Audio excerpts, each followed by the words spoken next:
Well, hello everyone. Welcome to Game 6 of the 1993 National League Championship Series. Inside pitch. It's going to finish the deal with that. And played most of the season on replay, all the regular season on replay.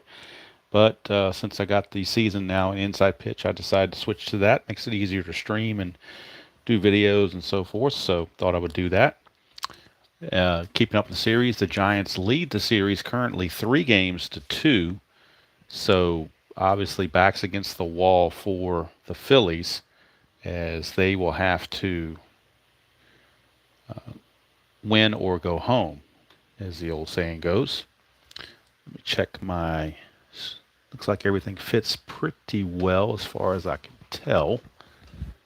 I think everything is showing up as well as I can get it. Dice tray is in place, the lineup boards, game board, line score, so forth, all seems to be pretty well in place. So we will go with it. Starting pitchers for today's game from the vet: Tommy Greene for the Phillies and John Burkett for the Giants. Burkett won 22 games in 1993. And along with Bill Swift, was a really good 1-2 punch. Tommy Greene, 16-4, 3.42 ERA. He was arguably the best pitcher on the team, although I had been using Schilling as the number one starter. So I guess if you're the Phillies, couldn't ask for a better guy to pitch for you in a back against the wall game than Tommy Greene. So Tommy Greene will get the start in this one. Got the Philadelphia Philly colored dice since they are the home team. And in this series, the home team, if I remember correctly, the home team has won every game. So, but you never know. I mean, things can change. Dice have their own minds of doing things. So you never know what the dice are going to say. You see the starting lineups here on the right in here for the Giants and the Phillies, the benches and the bullpens. All right, we are ready to go. Game 6. It's win or go home for the Phillies. There's no tomorrow for them. Darren Lewis will lead off for the Giants. And I got a new Sharpie, so I'm hoping it's going to be better than the one I was using previously, which kind of was on its last leg, so I decided to get rid of that and go to the $1.25 store and get another one. So we're ready to go. Darren Lewis against Tommy Greene. Greene, 2-2, is a walk chance to a right-hander, but he only walks at an 8. Stadium does add 3 to make it an 11, but that's a 14, so that's too high. So Lewis will pitch, or swing rather. 4-3, it's a ground ball to first. Easy play for John Kruk. He'll take it to the bag himself. And there's one away. And Game 6 is underway. So Robbie Thompson, with one out, steps to the plate. Greene, 3-5. That's a possible error. Roll on Thompson's card and see who the error check is on. So 5-3, and that is a power result to center field. That's a 4. So that's going to be a single to center, and there's also a possible error. So we got to re-roll for the error because the D20 was already used for this factor. So center fielder Lenny Dykstra, his error rating is a 4. So the only way he makes an error is if it's less than 4 or less. And he does. It's a 1. So Dykstra's going to make the error. So a failed error check on a single to center. Not the way the Phillies wanted to get started right there, I am sure. Single to center. Roll 1 D6 versus the base running rating. If higher than the ABR, the runner advances 1 base, otherwise 2 extra bases. So Robbie Thompson is a 5. This has to be a 6, or he's going to make it all the way to third. So it's going to be a 2-base error on the center fielder Dykstra. A single for Thompson and a 2-base error sends Thompson to third base with only 1 out, so the infield's going to have to come in. They don't give up a cheap run if they can avoid it. Really puts the pressure on the defense and on Tommy Greene.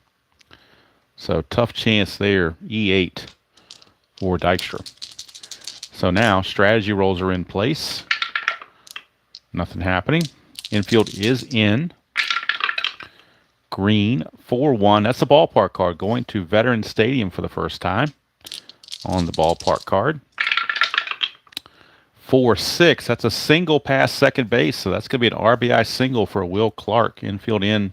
Didn't matter on that one. It's going to be a base hit. Will Clark will bring home Robbie Thompson for the first run of the game. Giants lead it 1-0 as they look to close the series out here in Philadelphia. That will send up Matt Williams. Strategy roll. Nothing happening. Greene to Williams. 3-5. That's a possible error. Not what the Phillies need. They don't need another error. 5-6 is a liner to short. No error involved there. It's just a line drive to short because that's a 20. That's out number 2. Line out to the shortstop, Stocker for out number 2. But now can Will Clark get picked off? First base. Run on first, a liner to short. You have to roll a 1 for it to be a pickoff. Anything other than a 1, it's not going to be a pickoff. It's a 1, so they do pick him off. How you like that? Line drive to Stocker. They pick Will Clark off. Or not pick him off, but they double him off first base. So it's going to go 6 and then 6-3 double play to end the inning. But the Giants do pick up a run, large part due to the 2-base error on Lenny Dykstra. So they get a run. They do it on 2 hits, 1 error, and as it turns out, nobody left. Half inning in the books. It's the Giants 1 and the Phillies coming to bat. Do or die for the Phillies. They have no choice. It's win or go home. Hello, Mr. RJL. How are you doing, sir? Hello, Tim. Nice to see you.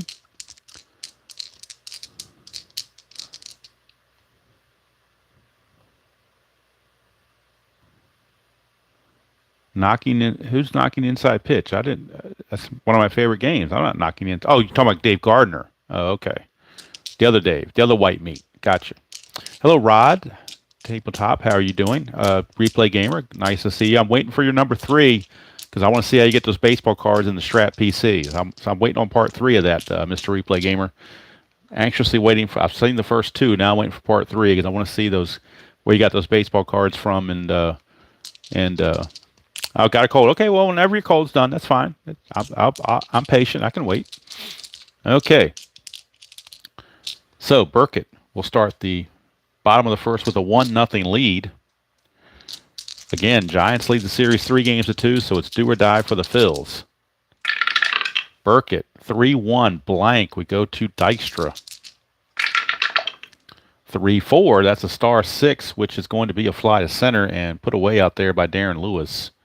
1 down, and that's going to send up Mickey Morandini, second baseman. Burkett, 1-3 is a blank. Morandini, 2-2, and that is a single pass, or out to left field, I should say.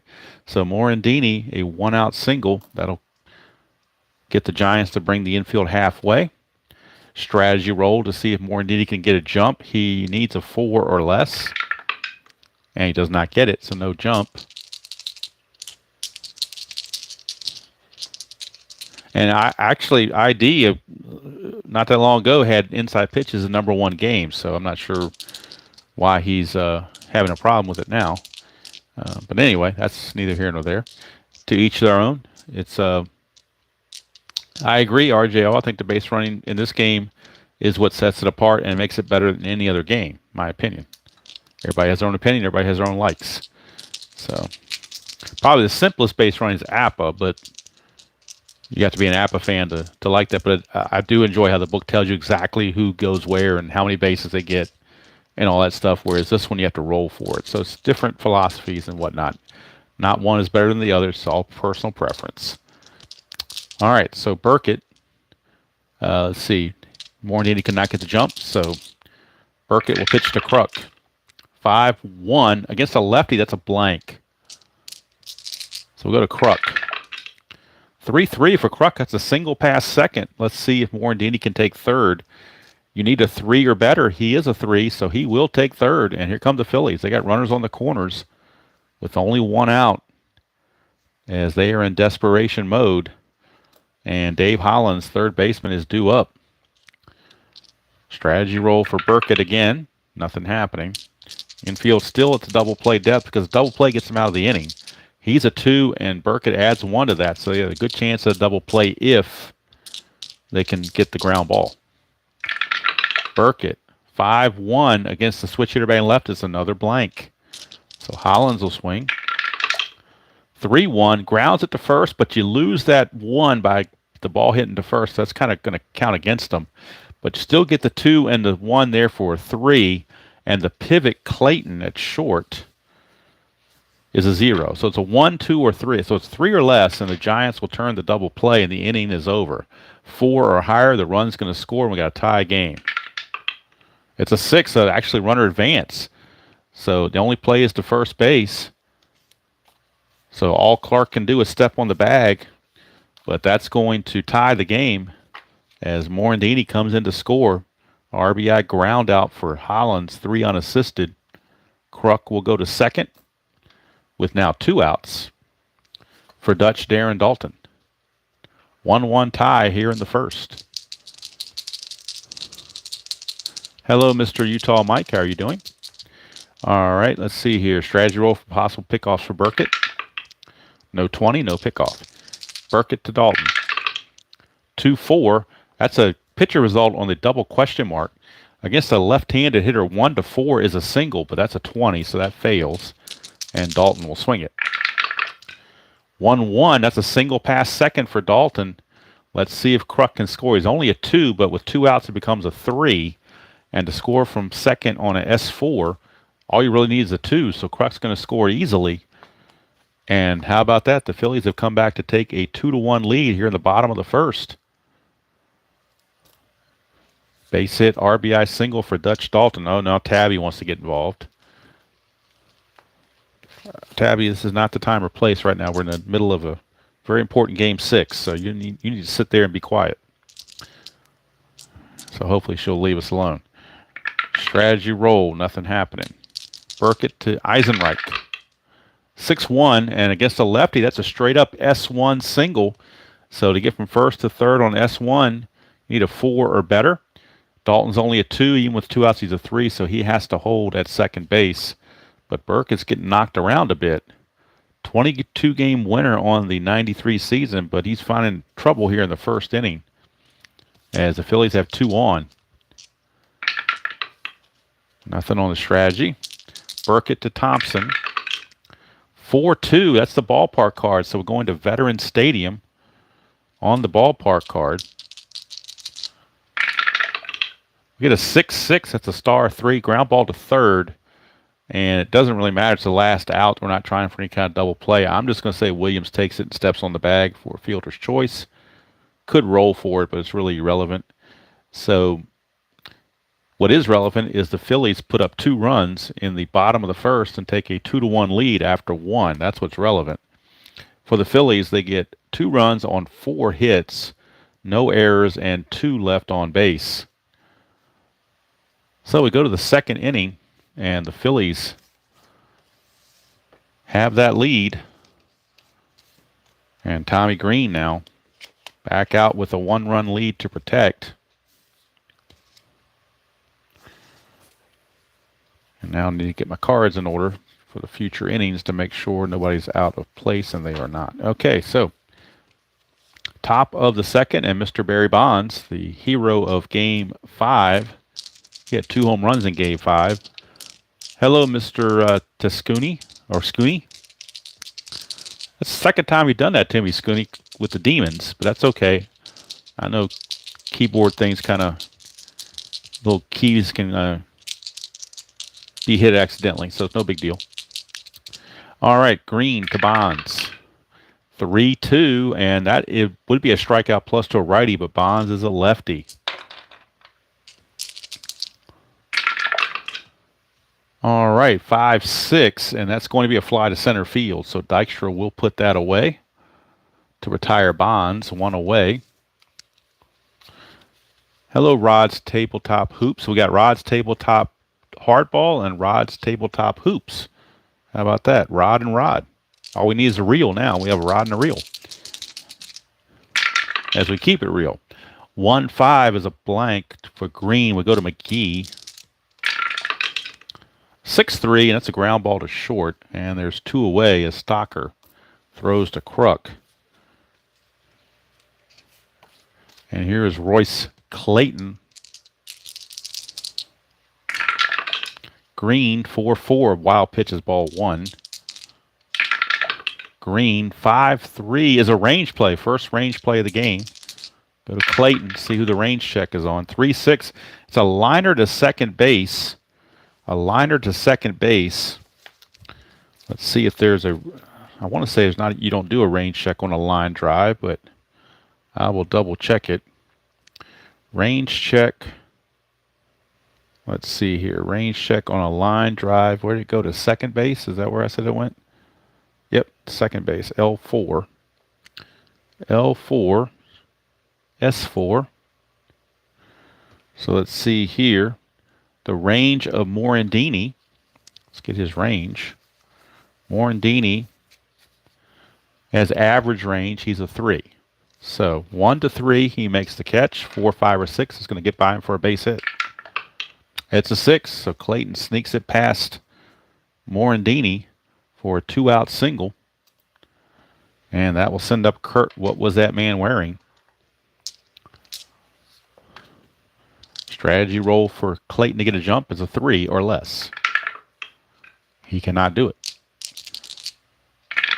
Greene 1-6. Pitcher result 1 to 17 is an out against a righty. That's a 4, so that's going to be an out. And the out's going to be a fly to left field. So put away out there by Milt Thompson. And the inning is over for the Phillies. No runs, a hit, no errors, and a man left. We go to the bottom of the second. Phillies still lead it 2-1. And for those that came in late, I did buy a new Sharpie, so at least I don't have to worry about the Sharpie not writing properly. That was getting to be a pain, having that happen all the time. All right. Bottom of the second we go. Kevin Stocker, number 8 hitter, will be the leadoff man of the inning. 5-4, and that's going to be a blank because Stocker's a switch hitter. Against a righty, that would be an out, but against Stocker, the switch hitter, it's a blank. Go to Stocker. 3-1, pops it to short. Royce Clayton right there, and there's 1 away. Brings up Tommy Greene, a decent hitter for a pitcher, 222 average with 2 home runs, so no easy out. No automatic out, I should say. Burkett, 1-1, strikeout chance, 11's going to get him. So that's 2 down.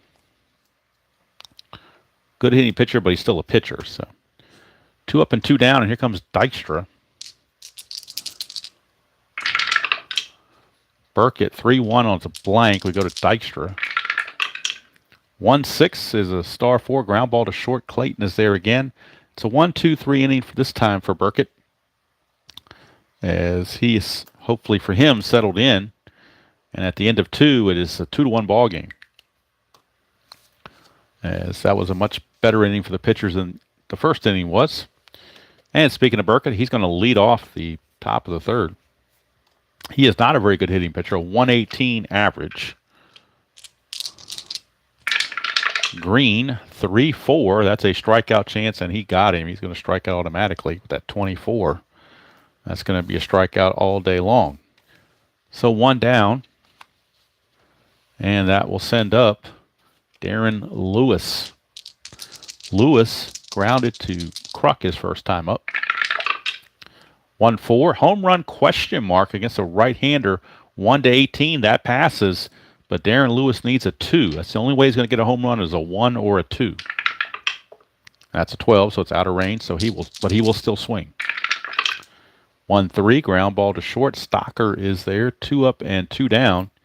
And quickly, Giants are down to their final out of the inning. Greene, 2-6, is a blank to a righty. Would have been a walk plus to a lefty. Thompson 2-3. That's a single past second base, so a 2-out single for Robbie Thompson. He is 2 for 2. As he singled and went to, in the first at bat, he singled and went to third on a 2-base error by Dykstra.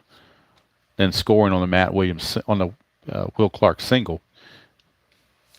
Will Clark, not Matt Williams. So Will Clark singled his first time up and had the RBI single. Thompson, a 2 for a jump or less. 3, nope, not going to happen. Greene, 1-5, blank. We go to Will Clark. 6-6, that's a power result. 8, center field power result. It goes up to 11 against a right-hander, but that's a 13. It's merely a deep drive to center field to end the inning. No runs, a hit, no errors, and 1 left. We go to the bottom of the third. Still 2-1 favor of the Phils in a must-win game for the Phils. If there is a game 6, it'll be Danny Jackson of the Phillies against, who did I say was going to pitch for the Giants? Wilson. Trevor Wilson will pitch for the Giants. It'll be a battle of lefties. All right, so bottom of the third. Boy, Tabby's just being nudgy around here. All right. All right, folks, I'm going to try to appease her real quick and get this over with. So there you go. Do your stuff. And you get your 10 seconds of fame, and then you got to move. Then you got to move. No, I didn't say sit there. No, we're not going to have a tremendous delay here. No, and nobody wants to see that side of you. So let's not do that. Let's not do that. Let's sit over here on your perch. There you go. All right, hopefully that appeased her and she's out of the way now. We can finish the game without any further problems. All right. Although she's still rubbing against my laptop. I don't know why she likes to do that, but she does. Okay. Bottom of the third we go. Mickey Morandini will lead off. He singled and scored his first time up. 6-1, and against a lefty, he's going to get a single. Burkett has that split, and the 6-1 result, righty's a strikeout, lefty's a single. So Morandini, 2 for 2, as the Phillies are looking to increase their lead. Kruk, the batter. He also singled his first time up. Morandini needs a 4 or less to get a jump. He does, so chance to steal from Morandini. He's a 17. -3, though, from Burkett. It makes it a 14. And then Manwaring, his arm is a -2. So, boy, you got a -5 factor. Kind of reminds you of Strat a little bit with the -5 hold.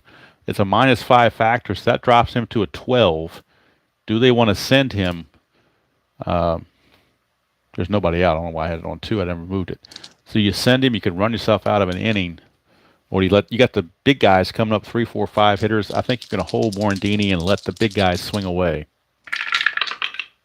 3-6 strikeout chance, although that one Kruk didn't. He swung away, but he missed. So the whiff on John Kruk for 1 away brings up Hollins. Strategy again, this time for a pickoff. We're not worried about a steal. Burkett, 6-6. That's a blank. We go to Hollins' card. 4-5. 4-5 against a right-handed pitcher. 4-5 is a ground ball back to the pitcher. So it's a possible double play, but you lose one going to the pitcher. So that's going to take away his +1. That's going to neutralize that. His double play rating's a 2. The pivot would be the shortstop because he's batting left-handed. That's Clayton. He's a 0. So 1 to 2, it would be a double play. It's a 1. They turned the double play after all. It's going to go 1-6-3 to retire the side. 1-6-3 DP to end the inning. No runs, a hit, no errors, and nobody left. 3 innings in the books here at the Vet, and it's 2-1. Favor the Phils, trying to hang on and force a game 7. Due up for the Giants, it will be Mr. Matt Williams. Williams lined into a double play his first time up. He lined it to short, and they doubled off Will Clark from first. Greene, 6-3, strikeout chance 15, too much. And we go to Williams. 6-1, ground ball to first. Kruk will take it himself. And there's 1 away. So Crook takes care of Williams, and that brings up Mr. Barry Bonds. Greene 4-6. That's the ballpark card going back to Veterans Stadium. And there's some couple of home run chances on there for Bonds. 3-5, but he found a single plus to left field, so he's going to get a single, and he's got a chance to extend it to a double. It went to left field. The left fielder arm Thompson is a 0. So I've got on my board, I've got these backwards. Eisenreich's in right, and Thompson's actually in left. I don't know why I have it the other way around. That was just my typo. So Bonds, a 4 or less, he makes second base with a double. 5, he holds. 6, he's probably out. It's 2, so he's going to make the double. He's going to stretch that to a double. So a 1-out double for Barry Bonds gets him into scoring position. And he took advantage of the arm or lack thereof of Milt Thompson. That's going to bring up McGee. Strategy roll for Greene. Nothing happening. Greene to Willie McGee. 6-4. Strikeout chance. That's a 7. He strikes out at a 9. Stadium even adds 3 more, so it's definitely going to be a strikeout for out number 2. And now it's up to Royce Clayton if the Giants are to tie this game. 2 down, Bonds still at second base. 20, so chance of a pickoff on a 1 or a 2. They will pick Barry Bonds off second. 6, he gets back, so no pickoff. Greene with the pitch. 6-1, strikeout. Got him. So Greene pitches around that double with a couple of strikeouts. And that's going to do it for the G-men here in the 4th. No runs a hit, no errors, and 1 left. Bottom of the 4th, that 2-1 score from the first inning is still holding up. Greene can face 28 batters, and so can Burkett, so there's no issue of fatigue at the moment. They're pitching too well for that. So we could get them deep in the game, but since there was theoretically an off day for travel going from San Francisco to Philadelphia, all bullpen arms are fresh. So here's Burkett to Dalton. 4-1, strikeout chance. 16 is too high. Go to Dalton. 6-3, he's going to single to center field. Leadoff single for Darren Dalton. He's 2 for 2. That brings up the right fielder Eisenreich. Strategy roll 2. Could do a hit and run, but we're not going to, I don't think we want to do that. Actually, we could, though. You know, we might do that because he qualifies for a hit and run. I think we're going to do that. We're going to do a hit and run because even though Dalton is a catcher, his stolen base rate is a 20. He did steal 5 bases on the season. His attempt's only a 1, but when you're rolling for the hit and run, even if you have to check on a steal, he's got a good chance of making it. So we're going to do the hit and run. 3-6 is a strikeout chance. That's a 2, and I believe that strikes him out. Let's check the hit and run and see if that changes anything. I don't believe it does. All right, it's a -2 on the stolen base rate. So he strikes out, which means Dalton has to steal, but it's only a -2, so that makes him an 18. But again, you got the -5 for the pitcher and catcher, so it turns into a 13. So 1-13, and Dalton will steal it. He does. So Dalton steals the base on the failed hit and run. Eisenreich will strike out, but a stolen base for Darren Dalton gets him into scoring position with 1 out. Hello, Dwayne. How are you doing? Gets him into scoring position with 1 out now for Milt Thompson. Strategy roll again. Nothing happening. Burkett, 1-5, strikeout 12. He's a 10, but the stadium adds 3, so he will strike out. Out number 2. 2 down, and here comes Kevin Stocker. And again, here's the perplexing part, or the thing that makes you think a little bit in National League Baseball with no DH. You got the number 8 hitter up, and you got first base open. He's a .324 hitter. You can walk him and force Tommy Greene to bat, or you can take your chances. If you get Stocker out, then you force the pitcher to lead off the next inning. But since I'm going to play it where the Giants are down 2-1, so they're not going to take any chances. They're not going to let Stocker drive home a additional run. They're going to make the pitcher do it. and they'll take their chances with Dykstra leading off next inning if that's what it takes. But they're not going to give Stocker a chance to do damage. Burkett, 6-1 against the righty, struck him out. So the strategy paid off right there. Had he faced Stocker, a lefty, that 6-1 would have been a single for a base hit. So that time the Giant manager, Dusty Baker, made the perfect call. So the manager is over there now. Dusty Baker's over there now patting himself on the back for that beautiful strategy move that no one else could have possibly thought of. And that's going to end the inning as the Phillies are done. No runs, a hit, no errors, and 2 left. So we go to the 5th, still 2-1, favor of the Phils. All right, for the Giants, it'll be Kurt Manwaring, John Burkett, and then Darren Lewis, top of the order. Manwaring flew to left his first chance. Greene, 1-1, possible error on a ground ball. Go to Manwaring. 1-2 is a liner to second, so there's not going to be a ground ball error to worry about. Lines it right to Morandini for out number 1. Brings up the pitcher Burkett. He was a strikeout victim his first time up. 6-4 strikeout. He's going to be a strikeout victim again. So Burkett down on strikes once again. 2 up and 2 down. The order flips over to Darren Lewis. 3-2. That's a strikeout plus. So he's going to strike out Lewis as well to end the inning. So very impressive inning for Tommy Greene. And we go to the bottom of the 5th. It's still 2-1 favor of the Phillies. Nip and tuck. Must-win game for the Phils to force a Game 7. Lenny Dykstra will lead off since the strategy was made to intentionally walk the number 8 hitter and get the pitcher out as the last out. So the minor consequences, you don't get the pitcher leading off, you get Dykstra leading off.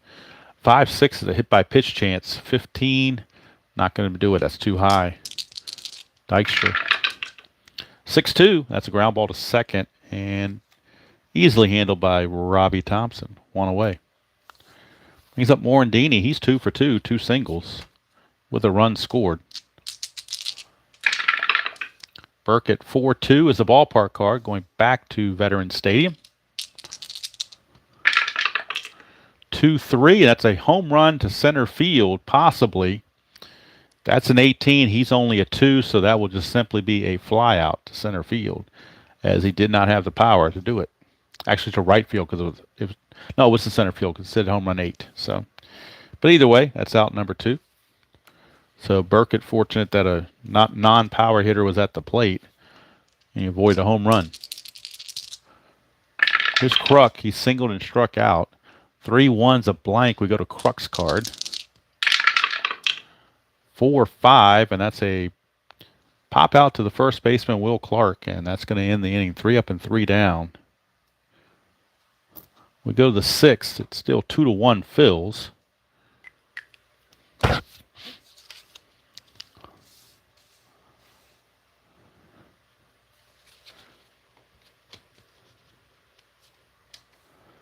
Robbie Thompson, your batter. He's 2 for 2, 2 singles and a run scored. Greene, 5-3 is a range play. We're going to Thompson for a range check. 4-4, that's a single to short, but we're checking the range of the shortstop, Stocker. His range, though, is only a 2, so probably going to be a base hit. We shall see a 1 or 2. He takes it away. He does not. It's a base hit for Robbie Thompson. He is 3 for 3. He's been the one guy that's been able to figure out Tommy Greene. He's aboard on a leadoff single. That's going to bring up Will Clark. And there was I don't know if it's a legend or folklore or truth or whatever, but somewhere I heard that he used to have on his answer machine the song "The Thrill Is Gone." I don't know if that was true or just something they made up about him, but he is Will the Thrill Clark, and there was somebody mentioned that somewhere that his answer machine had something about played "The Thrill Is Gone" or something like that, but I don't know if that's true or not. Hello, John. How are you doing? Good evening to you.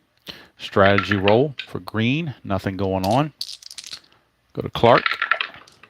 3-6. The strikeout chance 14 is too high. Clark gets a chance to swing it.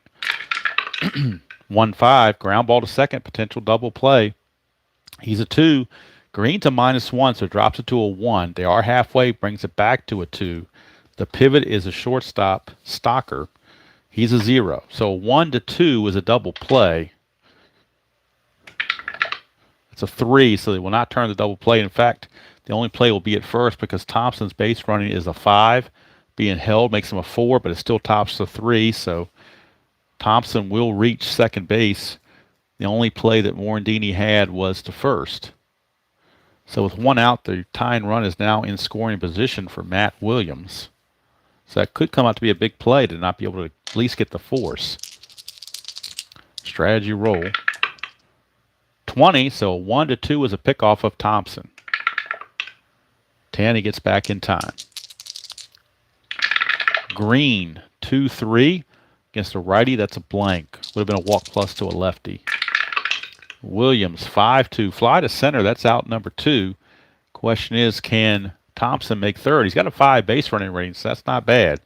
Center fielder arm, Dykstra, is a 0, so that stays a 5. On the fly ball chart, you lose 2 going from second to third, so it's a 3. 1-3, he makes it. He does not. He's got a hold, so he stays at second base with 2 outs. And that brings up Barry Bonds. And the Phillies will not mess around with Barry Bonds. They will give him the intentional pass and make Willie McGee beat him. So McGee, who was 0 for 2 on the game, will have to come through for the Giants. Greene, 2-4. He's not tired, so there's no single there. So we go to McGee. 6-6, ground ball to first, and Clark's going to take it to the bag himself to end the inning. And once again, the genius of the manager walking Barry Bonds. Just incredible managing ability by the Phillies manager. Takes care of business and keeps the 2-1 lead. So we go to the bottom of the 6th. Still 2-1. And Dave Hollins is your leadoff man for the Phillies. Hollins had a rough game. He's 0 for 2. He's grounded into a double play as well. So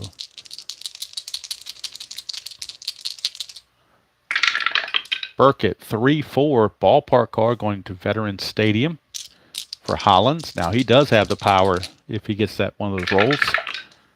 1-3 is a single plus to right field, so he's got a single. He's got a chance to make it a double. It went to right field. Willie McGee is a 0 arm. So Hollins, who runs at a 5, is going to get a chance to move up. Anything other than a 6, he will make a double out of it. And he does. So Hollins extends it to a double, a leadoff double for Dave Hollins. Again, a little bit sketchy on the 5 rating for Hollins as a run rating, but Chris, I guess, saw statistics that warrant it, so I'm not going to fight it too much.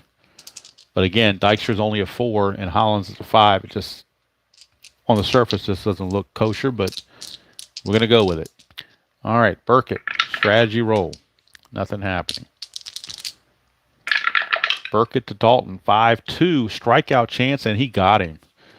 One away, big strikeout there to get Dutch Dalton, who had been 2 for 2. And that's going to bring up Eisenreich with 1 out. Strategy roll again. Nothing happening. Burkett, 4-3. That's a strikeout chance, but 20 is way too high.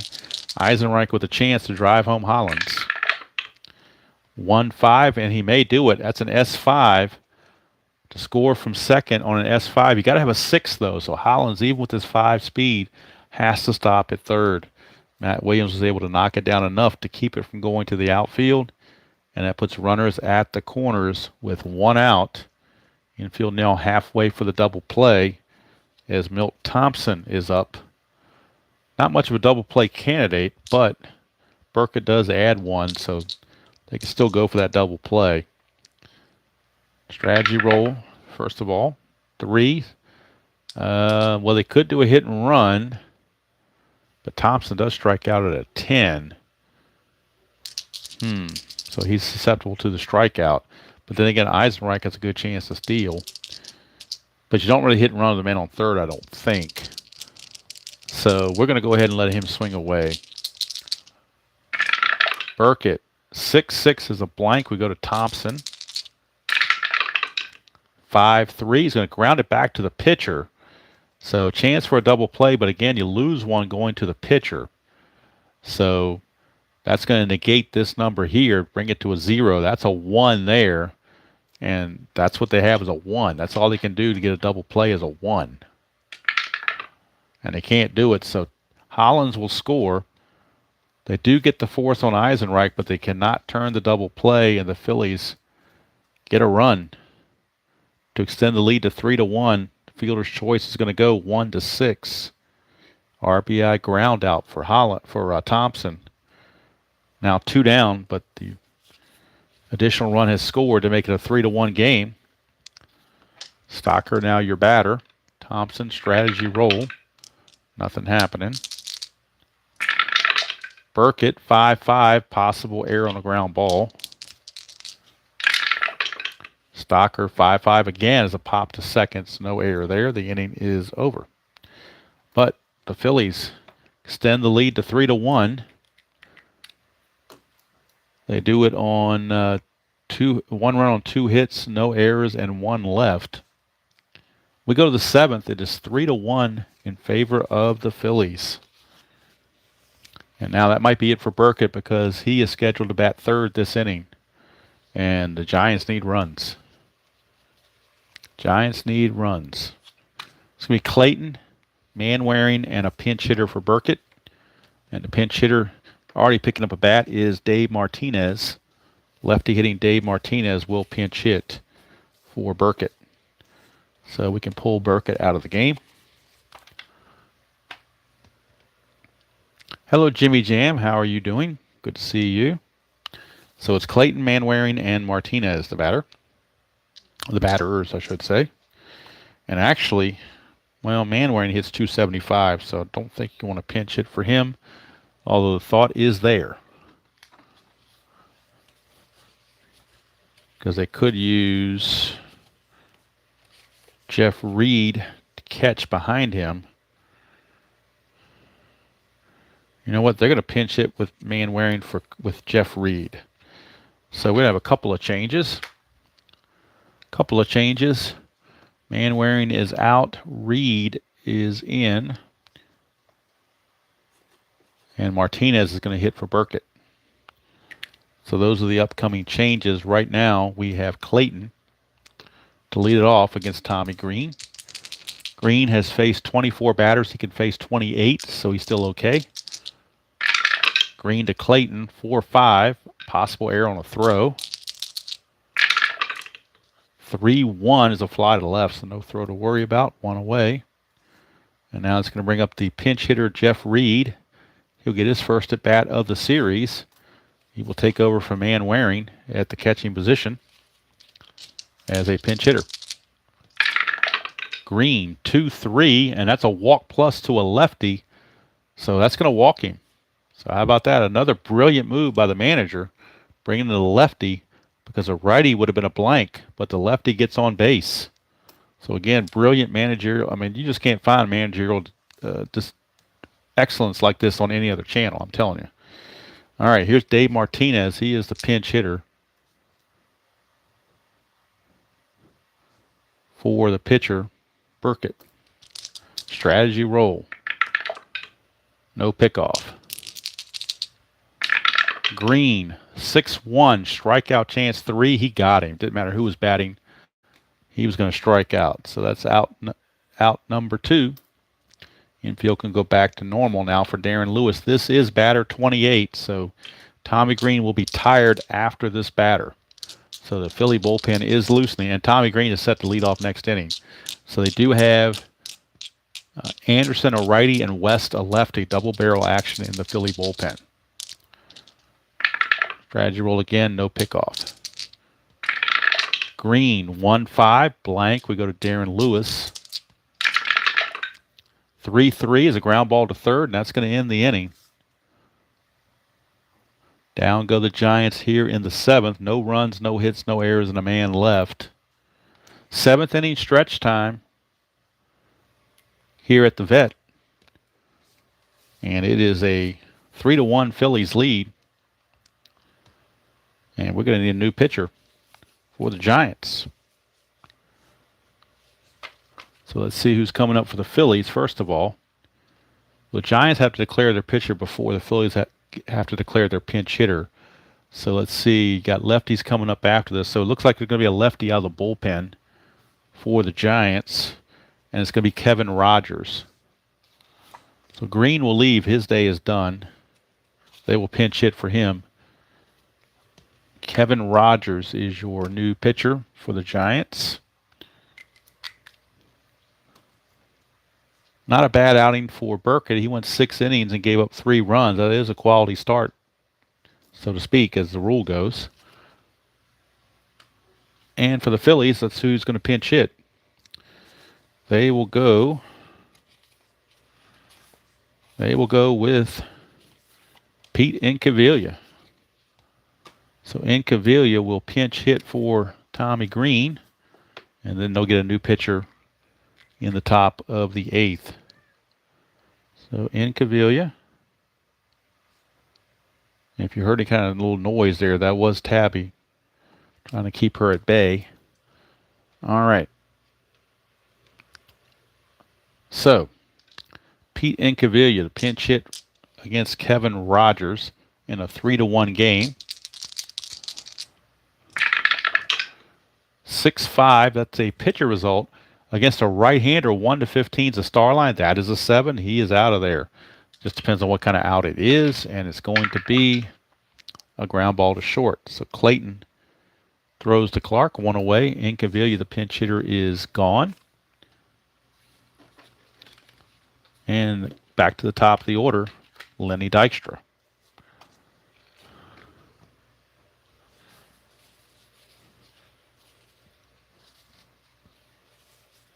And it looks like coming up for the Phillies in the 8th, it'll be Mr. West.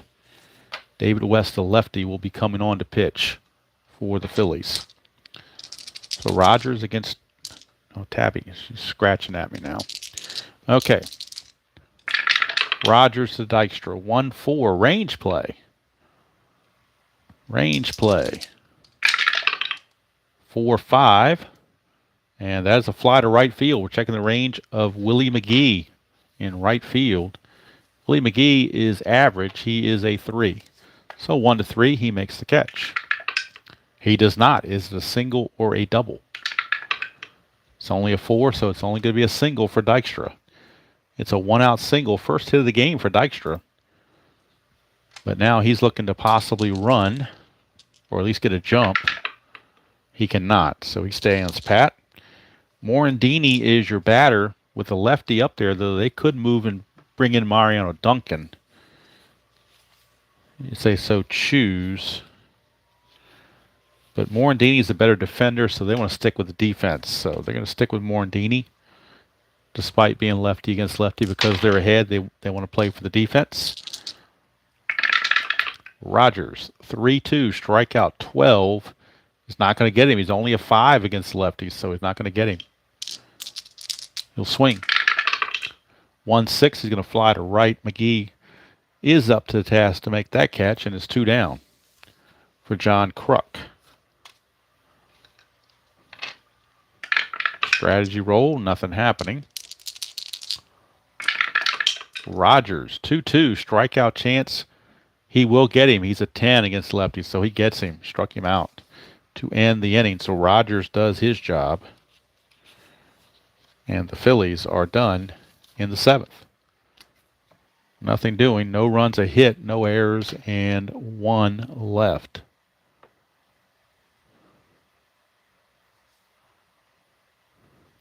So we go to the 8th, and the Phillies will need a new pitcher. And it will be Mr. West. Not Kanye West, but David West. Left-hander. And he's going to be facing Thompson, a righty, but then you've got Clark a lefty, Williams a righty, and Bonds a lefty. So 2 righties and 2 lefties coming up. And they want to try to negate some of the lefties, I guess. And that's why they're going that way. So West will be facing Robbie Thompson. Thompson is 3 for 3 singles in this game. 2-2 is a strikeout too high, not going to strike him out. Go to Thompson, 6-4. This time they get him. It's a star 2, ground ball to third. So for the first time, Thompson is retired. 1 away, and that brings up Will the Thrill. West, 6-2, strikeout chance, got him. So Clark is out of there on strikes. And that brings up Matt Williams.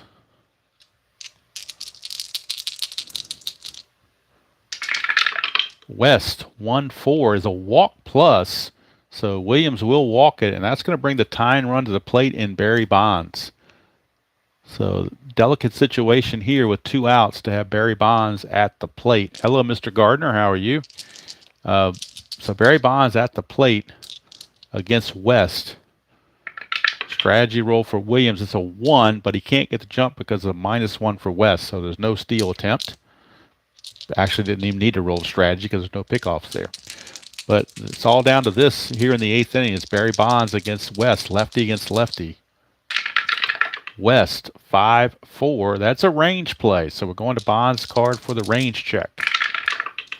2-5. That's a fly to center, but will it be caught? It is center fielder, Lenny Dykstra. His range is a 3.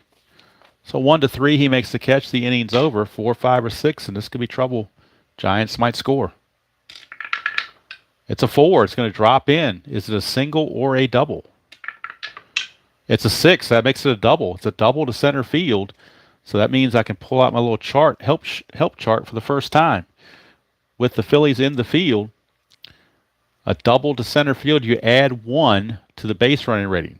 So Matt Williams now becomes a 3, but with 2 outs, he actually becomes a 4. So 1-4, and Matt Williams will score. And he does. It's a RBI double for Barry Bonds, as Mr. Dykstra could not get to that. Cuts the lead to 3-2. And now what do you do if this is batter number 5 coming up for West? It is switch hitting McGee, so it really doesn't matter which way you go with that. But Larry Anderson is ready in the bullpen. Question is, who do you bring in? Do you bring him in, or do you let the lefty go? I guess they'll go ahead and let West try to finish the inning. Nothing on the strategy.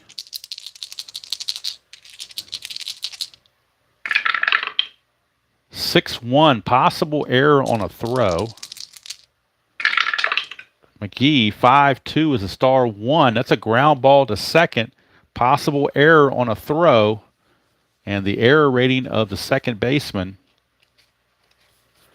is Morandini. He's only a 3.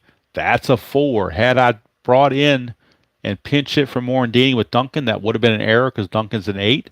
But we kept Morandini in there for his defense, and it paid off. Again, another wonderful managing move that you just don't see this kind of managing anywhere else, folks. So be glad you're here. It's a treat anytime. So that's going to end the inning with only 1 run scored for the Giants. The Phillies maintain the lead.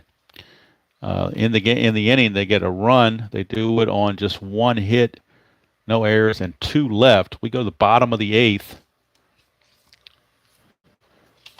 And it's still a 2 game.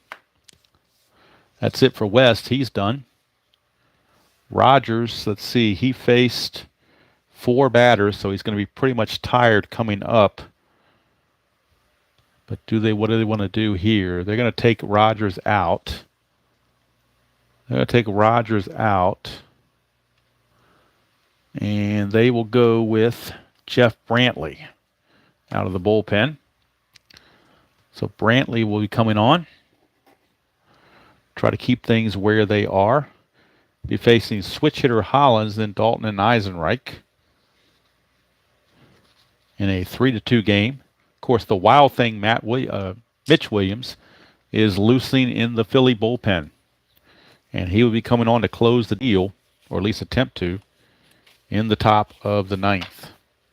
So the wild thing, Mitch Williams is warming up, trying to get ready for that. Hello, Craig. How are you doing? So Dalton will lead things off against Brantley to start the bottom of the eighth. Dalton, actually should be Hollins, not Dalton, my bad. Hollins and then Dalton and Eisenreich. So Hollins will lead off. He doubled his last time up. Brantley, 1-5. He's a switch hitter batting left, so that's a blank.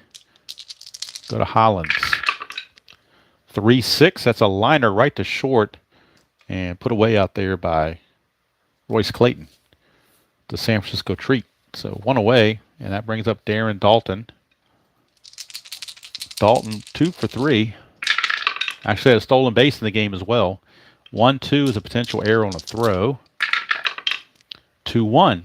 Pop to second. There's no throw there. It's just a pop-up that Robbie Thompson takes care of. 2 up and 2 down for Jim Eisenreich. Brantley, 3-2.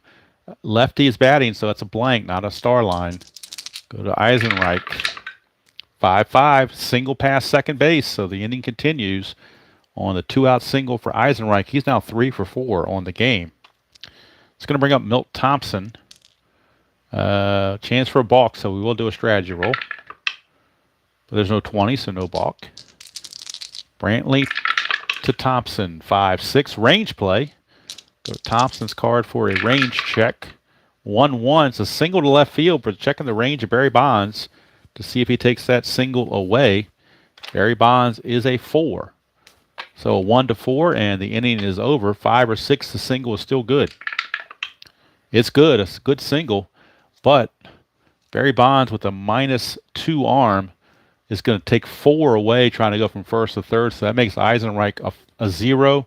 The 2 outs makes him a 1. So he can get the third on a 1. And he does. How about that? He got the third on the 1. That means Thompson has a chance to take second base on the throw if this dies a 3 or less. It is. So Thompson will take second on the throw. So they challenged Bonds' arm. Kind of surprised him. Kind of double clutched. And with the throw going to third, Thompson took second on the throw. And now the Phillies have a chance to blow this thing open. Stocker is your scheduled batter, but they're going to walk him again, a 324 hitter, to get to the pitcher spot and force a pinch hitter. It's going to load the bases. And let's see who the pinch hitter is going to be for the Phillies. Looks like it's going to be Amaro's the only good switch hitter they have. Everybody else is right-handed. Hello, Doug. How are you doing? Didn't see you pop in there. So they're going to go with the better average hitter. That's Ricky Jordan. So Ricky Jordan's going to pinch hit, but he won't face Brantley because Brantley's now tired. So Brantley's going to come out of the game. And since it's so crucial, they're not going to mess around. They're bringing in Rod Beck.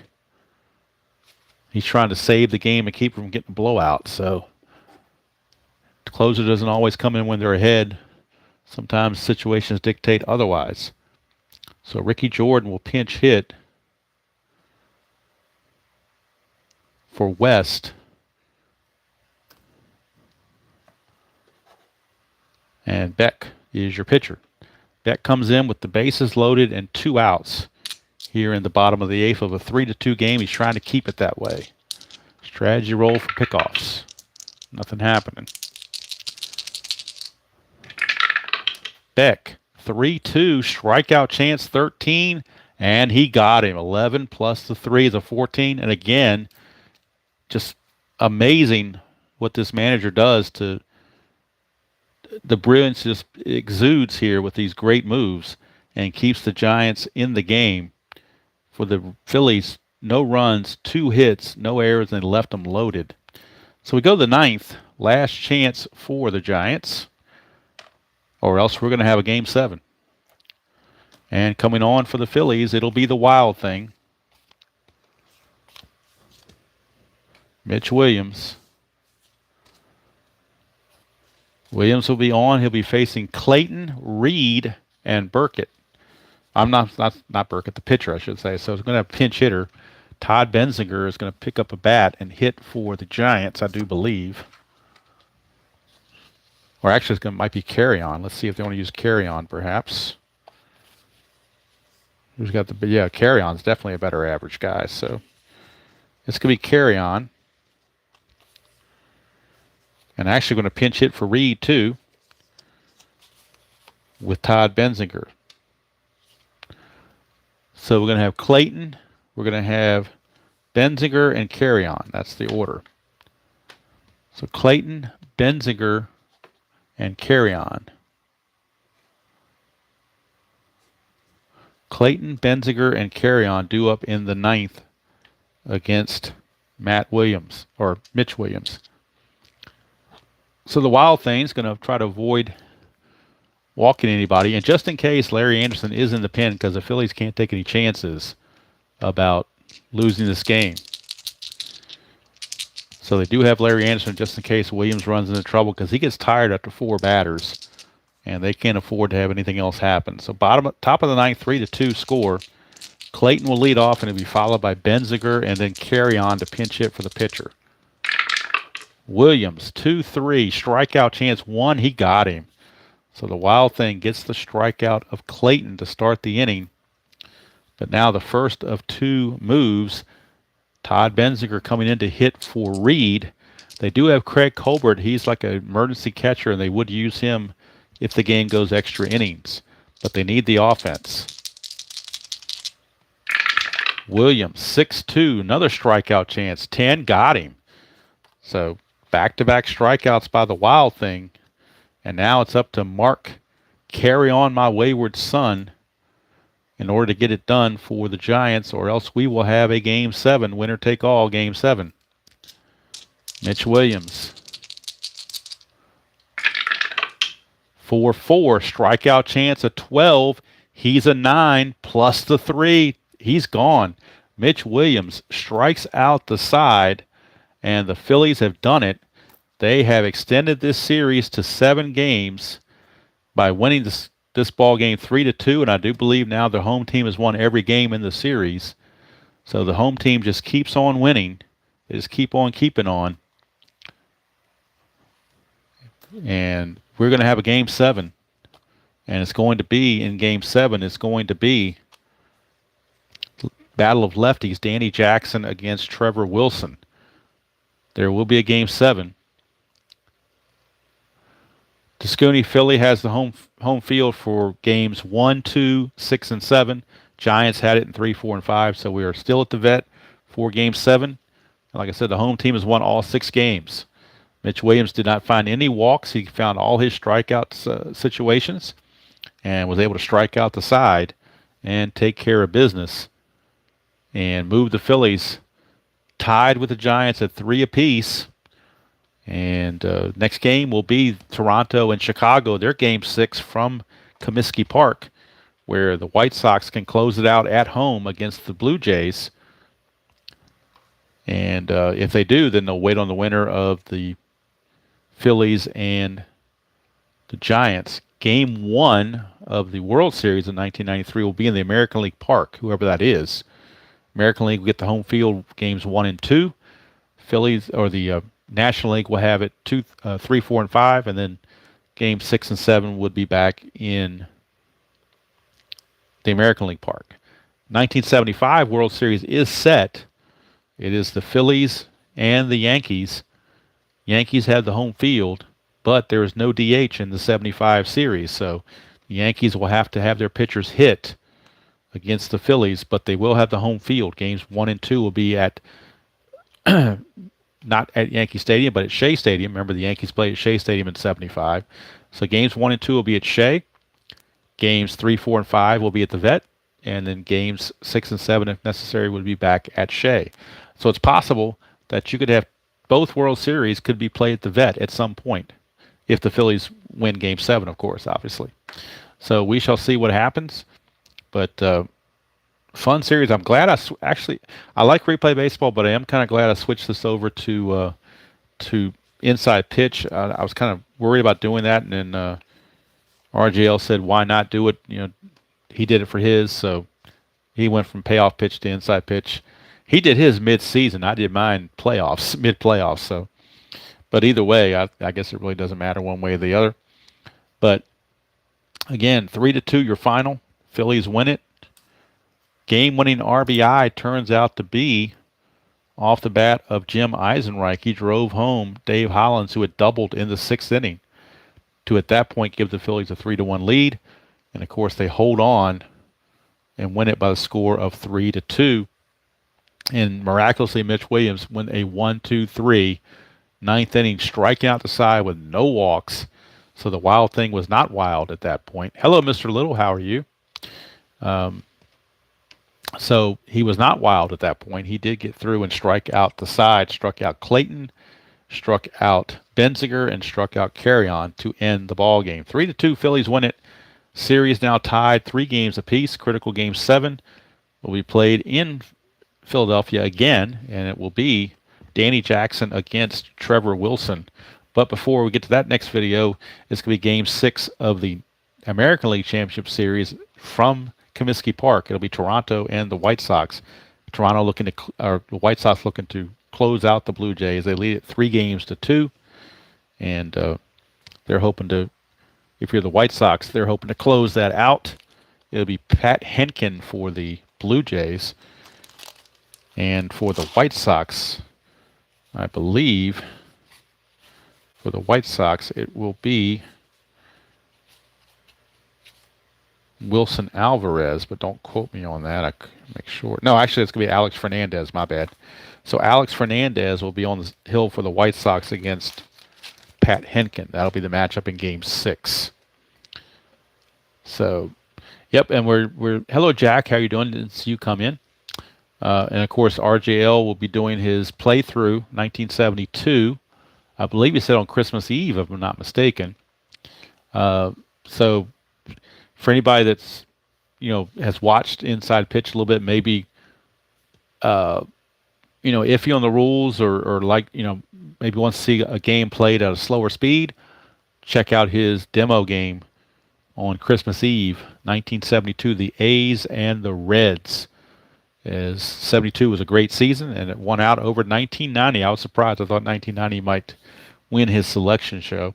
Speaking of selection show, when all this World Series is over, I will be having my selection show for the NBC Game of the Week, which won't start until April, but we'll have the selection show like I did last year that came up with 1975, and I'll do that kind of the same way I did it then. It'll be Inside Pitch. So whatever season wins, I'll use Inside Pitch. If I don't own that season, I will buy that season. So it's no big deal. Whatever comes up, as long as Inside Pitch has it available, it's on the table. The only ones I won't use are the ones that we've already done, myself and RJL. I'm not going to repeat seasons. Like 72 is not going to be part of the process because he's obviously doing 72. So that's always a fun one to do, to go through that process and see what the dice pick out as the top 4 categories for each of the decades, and then leave it up to you guys to vote and see which one will win. Like I said, it won't be until April because that's when the NBC Game of the Week will start. It is in April, kind of coinciding with the regular Major League season. So, but in the spring, or in January through April, I will have plenty of other stuff going on. Whether it's a project or not, I don't know. Might be some mini projects, maybe a pitcher project or something. We'll find something out to do to keep myself occupied. And all the while, RJ will be having his season go on as well. So I'll have to go back and look and watch and see what the ID said about Inside Pitch. I'd have to go back and see. I was under the impression he really enjoyed the game. I did not know he saw the base running as being a problem, but hey, he did a homebrew for the payoff pitch base running. So maybe he should do one for the inside pitch base running. I'm not sure. But to me, Inside Pitch, it has a couple of flaws, but other than that, that and Stratomatic to me are 1 and 2, 1A and 2A, or 1A and 1B, I should say. Okay, he did knock it. Okay, good. To me, this and Stratomatic are top 2, a little bit above Payoff Pitch. Pale pitches right below that, not that far away. But to me, the top two are these two. Stratomatic for sentimental reasons, because that's what I started with, and I was so used to playing. Obviously, inside pitch provides a lot more things that Stratomatic does not. But Stratomatic has that nostalgic factor when I play it. So try to separate the two. It's kind of hard to do. I enjoy them both. In fact, I haven't played Stratomatic on the channel since I did the Demolition League. So, I haven't played Stratomatic Super Advanced on the channel in ages. So I may do something with that once these playoffs are over, once the World Series are over, and we get into January. I may do something with Stratomatic Super Advanced. I'm not sure. Whatever mood strikes me, or whatever suggestion I might get from someone, or just whatever whim hits me, I might do it. But yeah, I definitely want to get back to some Stratomatic, not the online stuff that they got now, but I'm talking cards and dice. Cards and dice. I don't want to deal with the new stuff that's going on from Stratomatic. I want to keep some cards and dice going. So we shall see. But anyway, that's going to do it from here. Tomorrow night I'll probably play the White Sox and the Blue Jays, but I may end up recording that. I'm not sure, because you get a better picture quality when I record it. When I go live, it's a little fuzzy. On my computer, it's a little fuzzy to me, so it's got to be fuzzy on your computer too. You don't get that crystal clear 1080 like I get when I'm recording. Oh, his ears must have been burning. There he is. Mr. Jester shows up at the last minute. It's like the cavalry comes at the last minute when everything's already been wrapped up.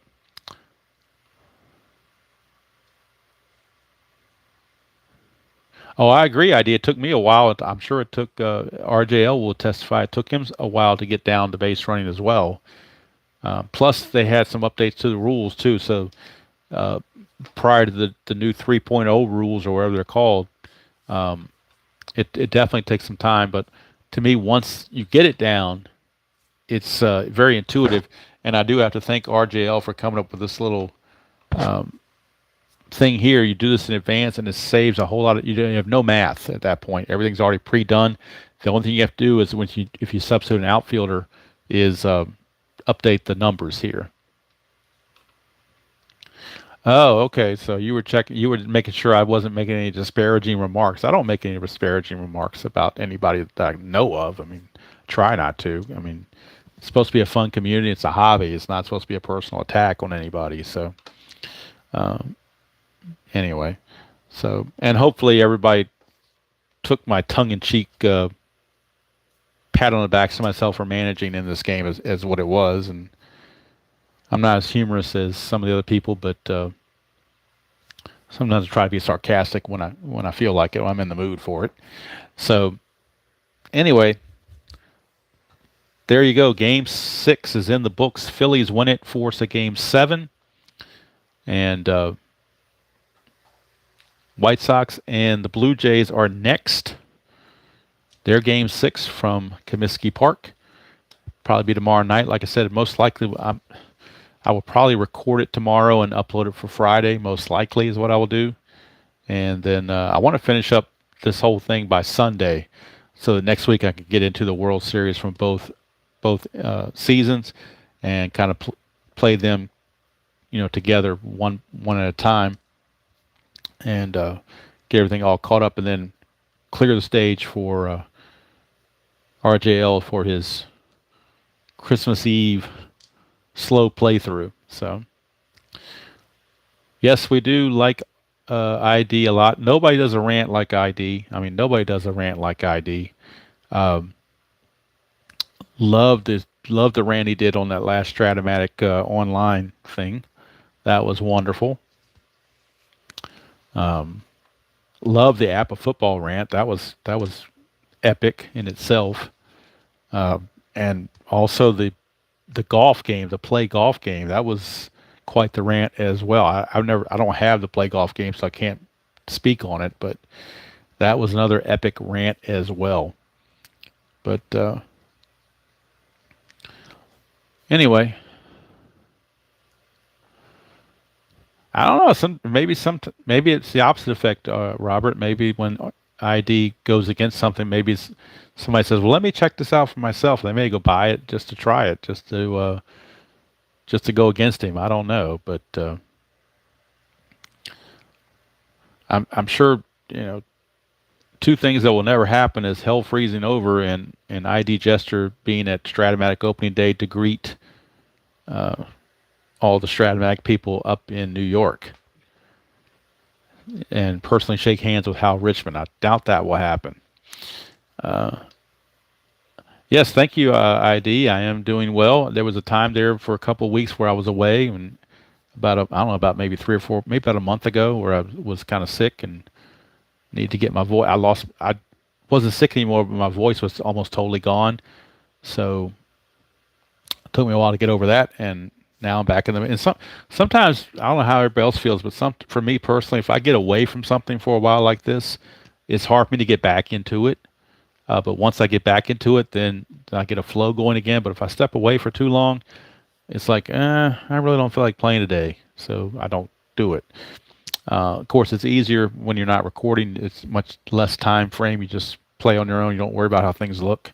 You just play, and that's it. So, but anyway, great community we have here, and I enjoy all the videos from all the channels that are out there. I really like some of the chats that go on. Digital Dice podcast, and then you've got Replay Gamer doing his tabletop talks, which are pretty good. I enjoy those. And then ID just had a chat with Gardner earlier on, and that was interesting.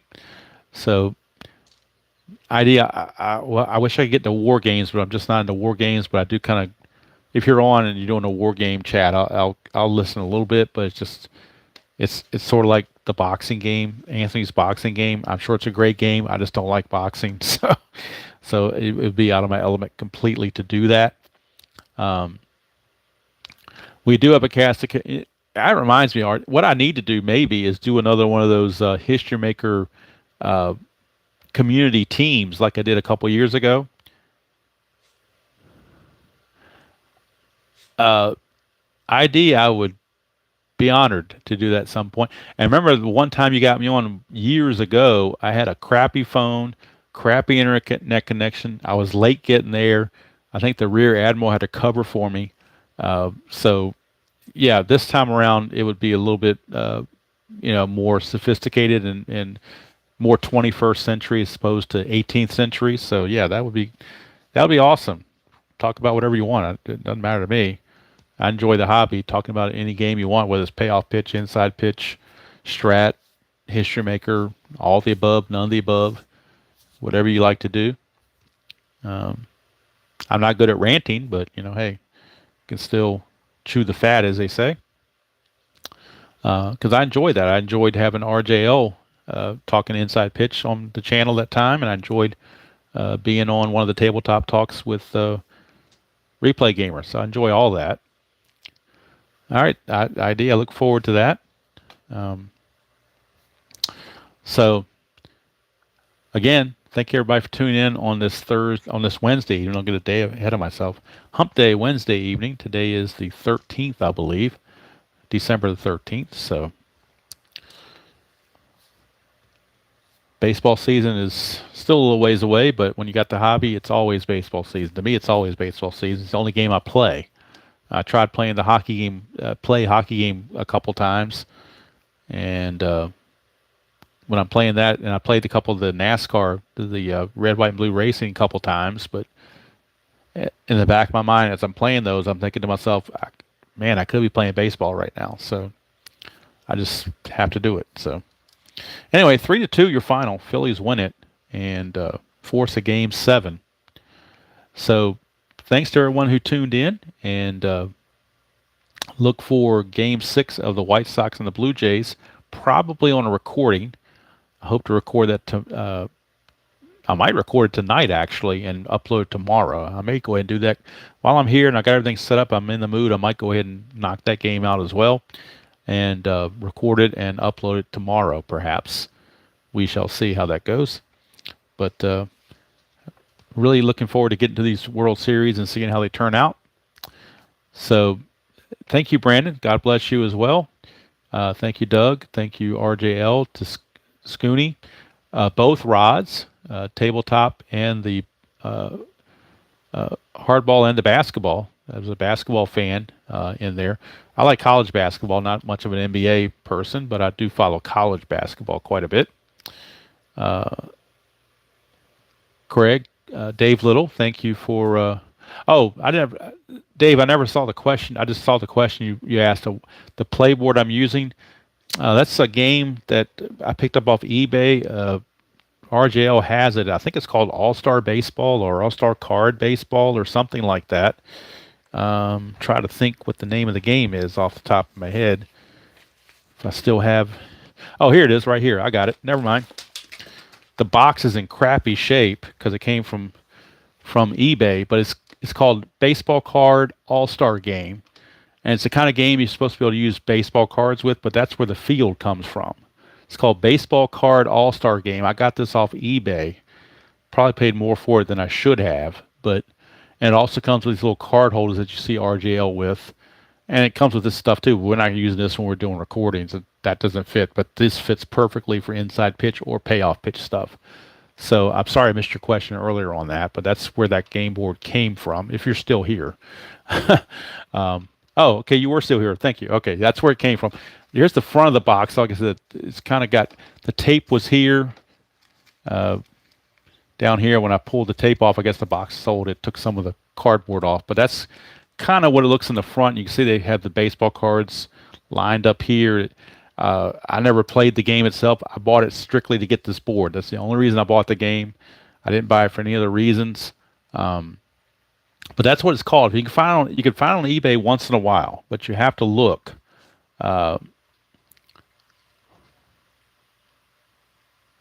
Stadium crowd next time. I don't even know if I still have that board. I guess, is it in the box? I think it's in the box, isn't it? Let's see. Let me see here. Oh, there's this thing here. I don't know what that goes to, but I guess that's there you go. There's a stadium crowd right here. There you go. So you want me to put the stadium crowd like that next time? Is that what you're looking for? Want me to set the board up this way to differentiate myself from RJL? To have the board up like that? Is that what you're looking for? You want to see that?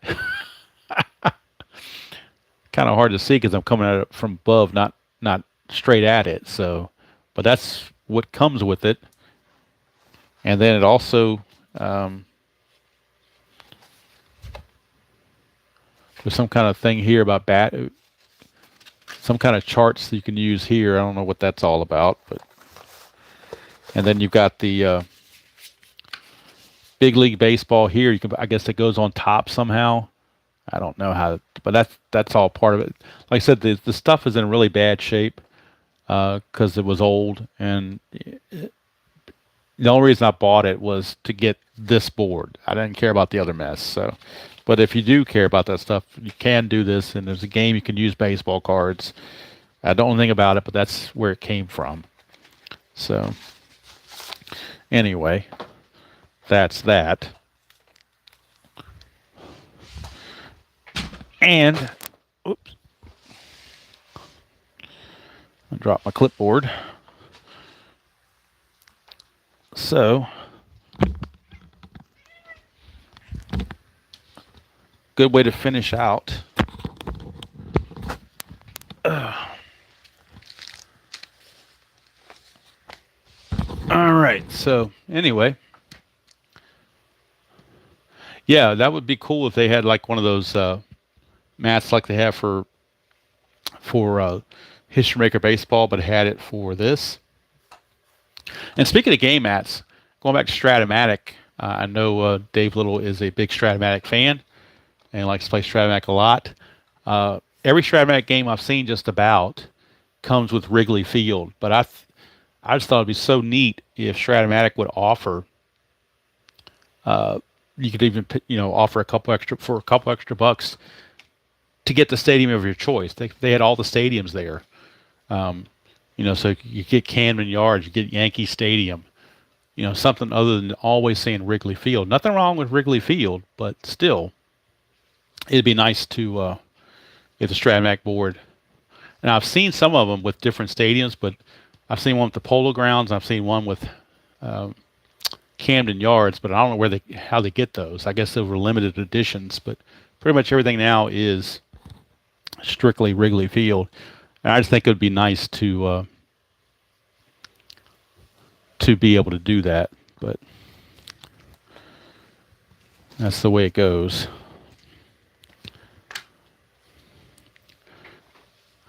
I think the funeral home is going to charge Hal Richmond's family a $2 processing fee when they finally get to his funeral, just to get back at the $2 processing fee of Stratomatic. But anyway, that's neither here nor there. That's a bad thing to say. I don't wish anything bad on Hal Richmond. He created a great game. It's just sometimes their business practices are a little questionable in my mind on some items. But it is what it is. I enjoyed the game. So like Dave Little used the coffee analogy, I'll pay a little extra to get Starbucks and get the good stuff rather than, I might grin and bear it and pay it, but I eventually pay it. And maybe I shouldn't, but I do. So it's just the way it goes. All right, Ink Gaming. I've gotten some things from Ink Gaming to use for Hockey Blast and for History Maker Baseball. Don't know if I could get something like you're saying you could take a picture of this field and send that into Ink Game and maybe get a mat like this. I don't know if it'd be the same size or not. If you do it, RJL, let me know. I'd love to see it. If you do it and you have good luck with it, let me know and show it off, and I might delve into it myself. So, all right, folks, it's getting late. It's 10 o'clock, so I have to get up early tomorrow morning. So I'm on the East Coast. I don't know where everybody else is, but I'm on the East Coast, so it's a little right around 10 o'clock East Coast time. So 10:30 or so is usually when I hit the sack. So I may or may not get to play the other game and record it tonight. I might have to record it tomorrow. We'll wait and see. I'll see how I feel. But anyway, that's going to do it from here. Again, thank you all for tuning in. And again, Phillies extend the series to 7 games. And they live to tell it one more day. Wild thing, Mitch Williams strikes out the side in the 9th. Unbelievable, but he does. So that's going to do it from here. Until next time, enjoy playing whatever game you choose to play, however you choose to play it, and I will see you all down the road.